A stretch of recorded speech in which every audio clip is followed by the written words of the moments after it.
طيب بسم الله الرحمن الرحيم dee sideedaba horta diinteenu waa nasteexo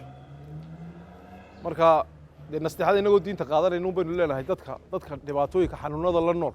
ama aidiska ha noqdo ama xanuunada kaleba ha noqdee qof kasta oo ilaahay ku keeno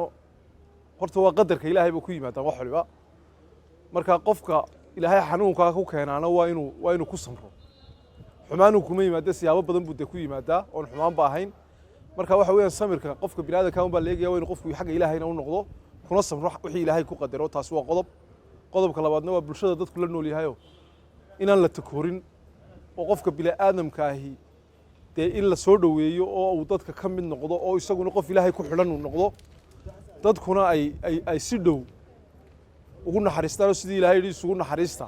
daryeel gaar iyo mid dhowba la siiyo oo dadka u dhowina aanay dee fogeyn oo haddii fogaansha yimaado dee nacaybshiyaa imanaya nacaybshiina waxyaabo kale u keenaa marka waxaan soo jeedinaynaa un bulshaduna inay si dhow la shaqayso ay gargaarto wixii ay tari karayso inaan la takoorin la soo dhaweeyo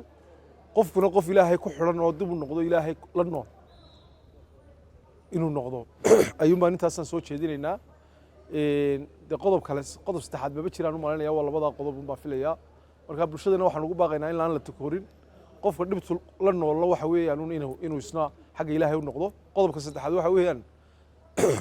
waxyaabaha lagaga hortegi karayo baa muhiima in la qaato had iyo jeer annagu beri aanu siminaar galay dee qolada culimada wadaadadu iyagaa ugu guur badan baa la yidhaahdaa oo dhowr bay guursadaan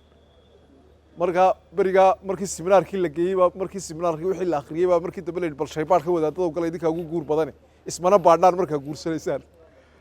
marka waxaan soo jeedinaynaa bulshadu inay iyaduna marka ay isguursanayso inay iyaguna goobaha caafimaadka tagaan oo isbaadhaan runtii intaasun baa muhiima saddexda qodob aan doonayay inaan ka hadlana waa intaa asalaamu calaykum waraxmatullahi wabarakaatu